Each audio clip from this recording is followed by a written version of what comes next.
अस्सलाम वालेकुम everyone, this is your teacher Mariam. कैसे हैं आप सब? उम्मीद है ठीक होंगे। बिस्मिल्लाहिर्रहमानिर्रहीम। Let's start our topic today. आज हमारा टॉपिक है determine the molecular message of the following compound gram per mole. Ji, molecular message. अब हम देखेंगे मॉलिक्यूलर मैसेज हम किस तरीके से फाइंड आउट कर सकते हैं।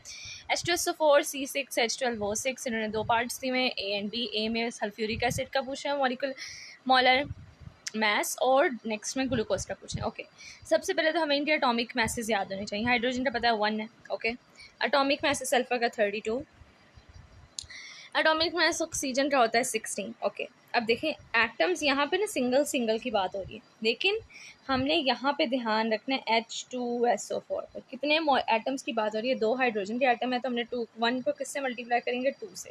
In the same way S single है सिर्फ, तो यहाँ पे 1 तो मल्टीप्लाई बाय 32।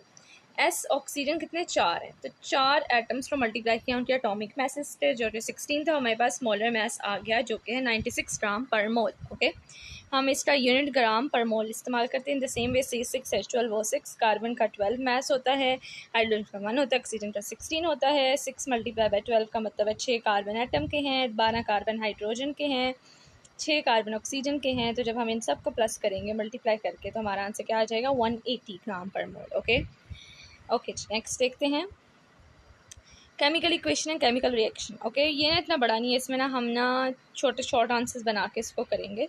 सबसे पहला हमारा क्वेश्चन होगा डिफाइन केमिकल इक्वेशन। ठीक है, ये वाली जो केमिकल इक्वेशन इसको डिफाइन करना है, यहाँ से स्टार्ट करेंगे। The chemist have developed a very suitable way of representing a chemical change. Chemists ने एक आसान तरीका निकाला रिप्रेजेंट करने के लिए कि कहीं पे केमिकल चेंज आ रहा है। कैसे? In terms of symbols of elements. हमने जो एलिमेंट्स के सिंबल्स थे उनको लिखना आसान समझा एज कम्पेयर टू पूरा पूरा कि हम लिखते हैं hydrogen plus chloride, hydrochloric acid, तो इतना बड़ा हो जाना था। उन्होंने सिंबल से सिंपल से H इस्तेमाल किया, H प्लस Cl क्या बना? HCl।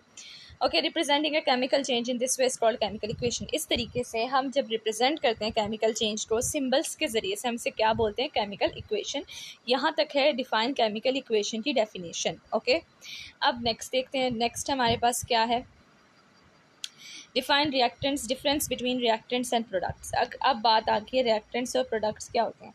The reacting substances are known as reactants while those being produce are called products. वो वाली चीज़ें जो रिएक्ट कर रही होती हैं हम उसको रिएक्टेंट्स बोलते हैं। वो वाली चीज़ें जो रिएक्शन के बाद बनती हैं उसको हम प्रोडक्ट्स बोलते हैं। It is customary to write the reactants on the left side and the products on the right hand side. ये कस्टमरी है, मतलब कि ये रवाज है कि हमेशा रिएक्टेंट्स को कहाँ पे दिखते हैं? लेफ्ट हैंड साइड पे दिखते हैं, और प्रोडक्ट्स हमेशा राइट हैंड साइड पे दिखते हैं। An arrow head drawn from reactants to product separates the two. और एरो हेड को क्या शो करता है? सेपरेट करता है, रिएक्टेंट्स को प्रोडक्ट से अलग करता है। Following example help you understand the points clearly. ये वाली एग्जांपल आपको बताएगी जिस तरह उन्होंने कहा है कि लेफ्ट हैंड साइड पे हमने रिएक्टेंट लिखने हैं, राइट हैंड साइड पे हमने प्रोडक्ट लिखने हैं। एरो दरमियान में शो कर रहा है, सेपरेट कर रहा है रिएक्टेंट्स को प्रोडक्ट से। ओके, और इसमें पीछे यही बता रहे थे केमिकल इक्वेशन को हम किससे रिप्रेजेंट करते हैं? सिंबल से। एल्यूमिनियम का सिंबल Al है, ऑक्सीजन का सिंबल O है, तो Al2O3। बजाय इसके एल्यूमिनियम ऑक्साइड बड़ा बड़ा लिखने के उन्होंने क्या शॉर्ट फॉर्म इस्तेमाल किया? Al2O3। ओके, नेक्स्ट देख लेते हैं हम द फॉलोइंग पॉइंट। हाँ जी, ये है हमारा लॉन्ग क्वेश्चन कि what are the following points must be kept in mind while writing a chemical equation. जब भी हम केमिकल इक्वेशन लिखते हैं तो कौन से पॉइंट्स को हमें दिमाग में रखना चाहिए, कि लिखते वक्त ध्यान में रखना चाहिए? केमिकल इक्वेशन लिखते हैं कौन से पॉइंट्स को हमें ध्यान में रखना चाहिए? ओके, यहाँ से हम देखते हैं number 1, a chemical equation must obey the law of conservation of math. Law of conservation का मैथ्स ये है कि कोई भी चीज़ ना रिएक्टेंट्स ना प्रोडक्ट्स में से कोई भी चीज़ ज़ाया ना हो। तो केमिकल इक्वेशन को हमेशा law of conservation of maths को फॉलो करना पड़ेगा। इसका मतलब ये है, this means that no atom should be destroyed. कोई भी एटम डिस्ट्रॉय नहीं हुआ, ना ही नया बना है बल्कि केमिकल रिएक्शन में, केमिकल चेंज में, बल्कि the total number of the type of atoms must retain the same. और उनके जो टोटल नंबर ऑफ एटम्स हैं वो भी सेम ही रहेंगे केमिकल चेंज में। Thus the total number and kinds of atoms on both sides of equation must be equal और the chemical equation must be balance. तो कह रहे हैं इस वजह से, क्योंकि कोई भी चीज़ ना तो ज़ाया हुई है, ना ही रिमूव हुई है, ना ही डिस्ट्रॉय हुई है, बस उन्होंने अपनी शक्ल बदल ली है, तो उसके अंदर रिएक्टेंट्स और प्रोडक्ट्स के जो मॉलिक्यूल्स की तादाद है, एटम्स की तादाद है, वो सेम रहेगी। अब इसका मैं आपको पीछे से जो एग्जांपल थी उससे समझाती हूँ। ये देखें ज़रा, इस पर गंद मार दिया, ज़रा साफ़ कर लेते हैं। हाँ जी, ये देखें, इसमें इस बात का क्या मतलब था? इस बात का मतलब ये था कि ये देखें, 4 एल्यूमिनियम के हमारे पास एटम थे, 3 ऑक्सीजन के, सॉरी 3 ऑक्सीजन के हमारे पास एटम थे।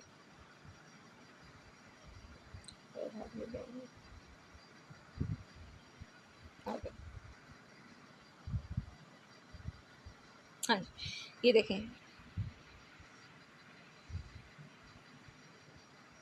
ये देखें 4 एल्यूमिनियम के एटम्स थे हमारे पास, ऑक्सीजन थे 3 नहीं थे बल्कि 3 2 ज़ार 6, 6 हमारे पास ऑक्सीजन के एटम्स थे। अब ये देखिए यहाँ पे ये बैलेंस कैसे हुआ, कुछ भी इसमें से कटा नहीं है, ख़त्म नहीं हुआ। देखें 4 Al था, यहाँ पे बस उन्होंने आपस में मिल गए हैं और इनका जो है ना सेम है 2Al2, मतलब कि 2 2 ज़ार 4, ये 4 ही एटम्स यहाँ पे भी एल्यूमिनियम के हैं।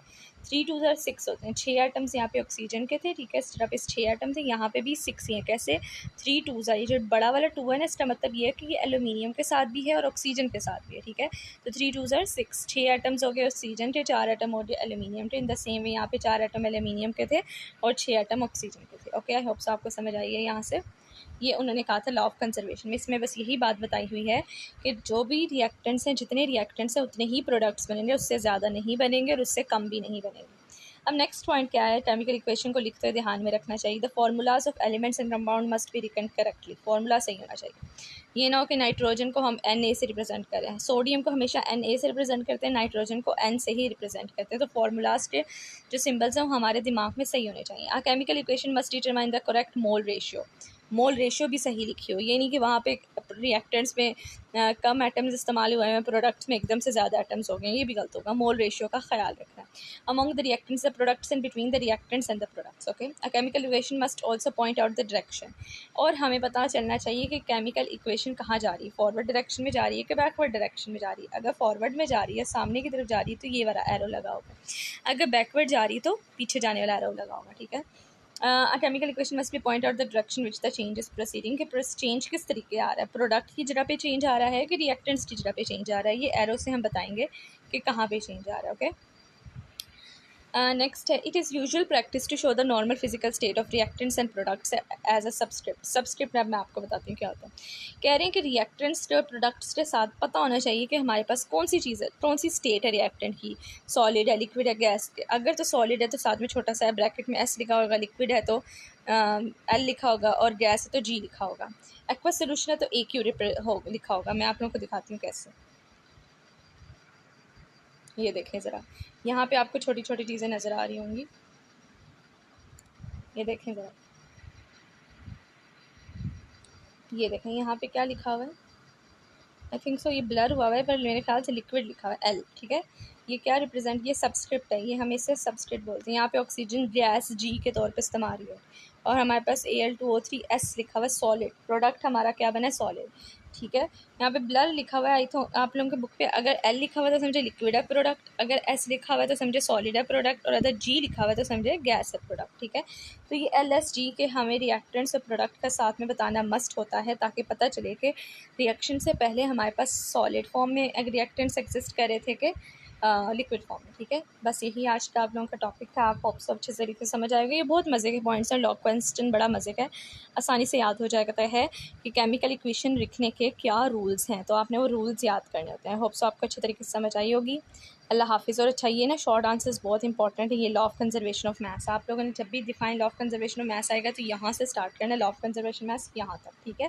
ये है law of conservation of maths short answer. Okay जी, अल्लाह हाफिज़, थैंक्स फॉर योर पेशेंस। और मेरे चैनल को ज़्यादा से ज़्यादा सब्सक्राइब करते हैं, प्लीज़।